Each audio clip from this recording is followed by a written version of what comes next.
Hello everyone, my name is George Giotis. In today's lesson we will discuss about the struggle against over-tourism. We saw in the previous lesson how to build resilience in tourism destinations and we made a preliminary talk about the over-tourism. Now we'll see this phenomenon in detail. First of all, let's see the layout of the lesson. Firstly, we will discuss on the definition of over-tourism, then we will see the causes, afterwards its impacts, and thereafter we will see the strategies in order to mitigate the negative effects of over-tourism. Continuing, we will see some case studies of effective over-tourism management and the future directions in managing over-tourism. We will close the lesson by mentioning the conclusions of the analysis. First of all, let's see what is over-tourism. It is a concept that is more or less known to everyone. But to be more specific, the over-tourism occurs when tourist numbers exceed a destination's capacity to handle them.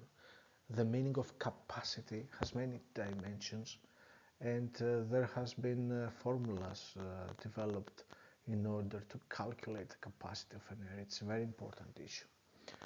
This phenomenon leads to negative effects on several aspects of, for example, the environment, the infrastructure, the local communities and residents, and also for the visitor experiences.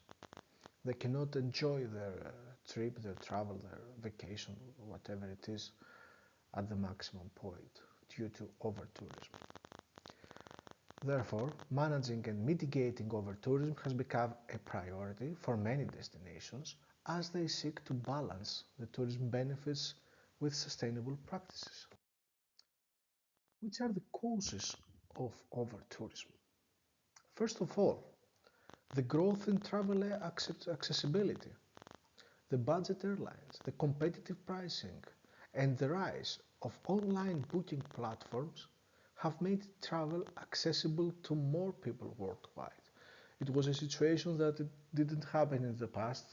The traditional market operated in a totally different way. Now we have access to many information with several type of social media communication, and as it follows in the slide, the platforms like the Instagram or Facebook or many others promote specific must-see destinations. They generate an interest, an intense demand to go there, visit and enjoy the places.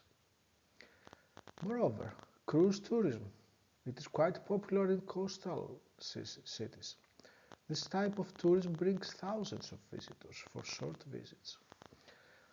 In addition, economic dependence on tourism, because many regions have prioritized tourism as a primary economic driver. This leads to a focus on volume over sustainability. It is something like we care about the numbers, to have the maximum number of visitors than to maintain our culture, heritage and all the other traditional aspects. And finally, certain destinations experience high seasonality, concentrating tourist numbers into limited time frames. For example, the period July and August in the city where the Ionian University is located is characterized by over-tourism. Which are the impacts of over-tourism? There are four main impacts. First of all, environmental.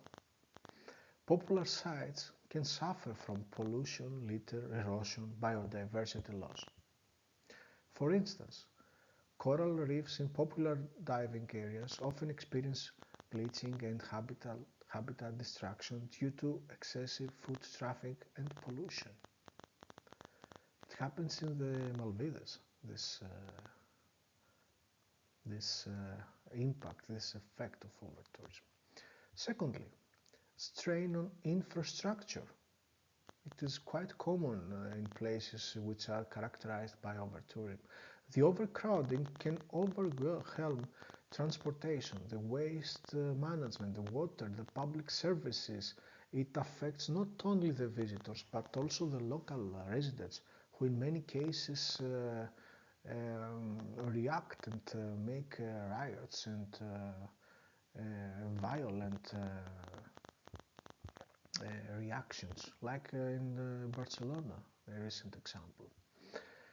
Thirdly, negative social impact. Over-tourism can alter the social fabric of a community, driving up housing costs, disrupting local routines, and leading to the loss of cultural authenticity.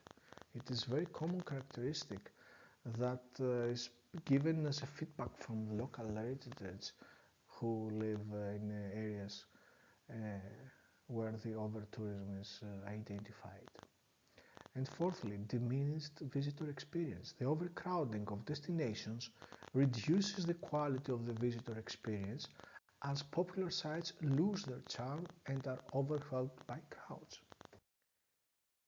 But which are the strategies to mitigate this phenomenon? First of all, visitor management.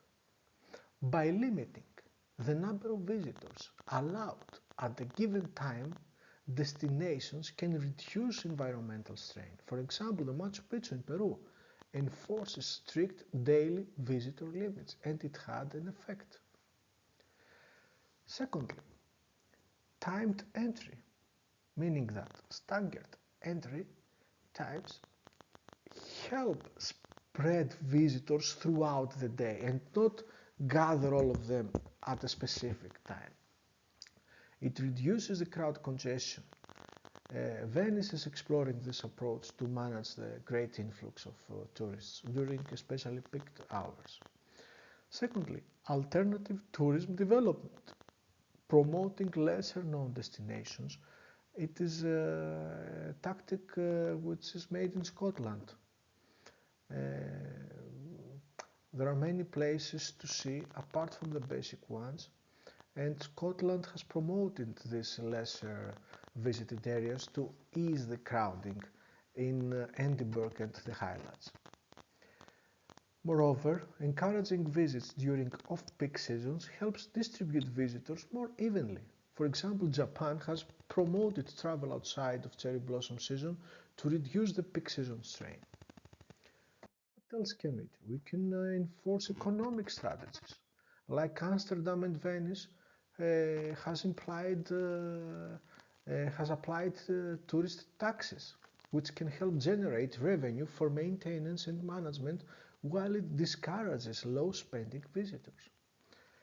And other measures have to do regard the sustainable infrastructure development, because in Barcelona, for example, have invested to improve the waste management and the transportation in order to handle high visitor numbers. Moreover, building visitor centers and facilities can reduce the impact of the visitors and the huge influxes of tourists on the environment, as seen also in Iceland, in the national parks in Iceland. And finally, technological solutions and real-time technology. By using crowd control applications and the geographical information systems technologies, the technology can assist, can monitor crowd levels. In destinations like Dubrovnik, real-time data helped the city officials to manage the visitor flow and avoid the overcrowding. Let's see some case studies very briefly of effective over-tourism management. First of all, Barcelona. Barcelona faced excessive tourism and implemented a comprehensive tourism management strategy. This included the limitation of the growth of tourism accommodations. They redirected to cruise ships and promoted lesser known neighborhoods. Moreover, they increased, like in Amsterdam, it happened, and in Venice, they applied taxes on tourist activities. And Bruta, known for its high value, low impact tourism policy, restrictions have been applied to the number of tourists that they are incoming by charging a substantial daily fee. This approach ensured that the tourists contribute positively to the economy, and it made a positive impact, a not so big impact to the environment. By reducing the number of visitors, you protect the environmental effect of the overcrowded tourists. And finally, Iceland. Iceland experienced a surge in tourism post 2010 and introduced crowd control measures and educational programs about the environmental protection. National parks implemented designated trails to reduce damage to sensitive landscapes, and apart from this, Iceland invested a lot of money on the education of the residents as well as the visitors in order to know what they will do and what to protect, how to behave and respect the environment. Which are the future directions in managing over-tourism?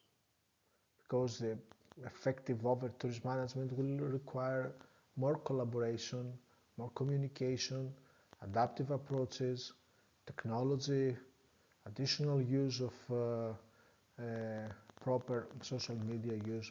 What can we do apart from what we have seen? We can enforce sustainable destination certifications. Programs like Green Globe and EarthCheck certify destinations that adopt sustainable practices. Moreover, we can educate tourists on sustainable practices in order to reduce their negative impact on the destinations and respect it. For instance, visitors to the Galapagos Islands must attend orientation sessions that explain conservation protocols. Moreover, encouraging local businesses not only reduces the negative effect of mass tourism, but also fosters cultural preservation.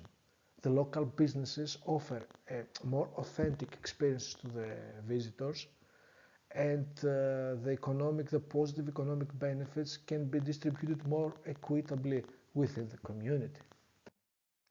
Concluding, we would say that addressing over-tourism is essential for the long-term sustainability of popular tourist destinations. Solutions require a combination of many things, of technology, of community involvement, of policy changes, and a shift in tourism planning paradigms in order to balance the economic benefits with the environmental and social sustainability. By managing all of this and prioritizing sustainable practices, the tourist destinations can preserve their unique attractions and offer meaningful, enjoyable experiences not only for the existing and short-term travelers, but for future generations. Thank you for your attention. I hope you found the struggle against over tourism as interesting as an interesting lesson as we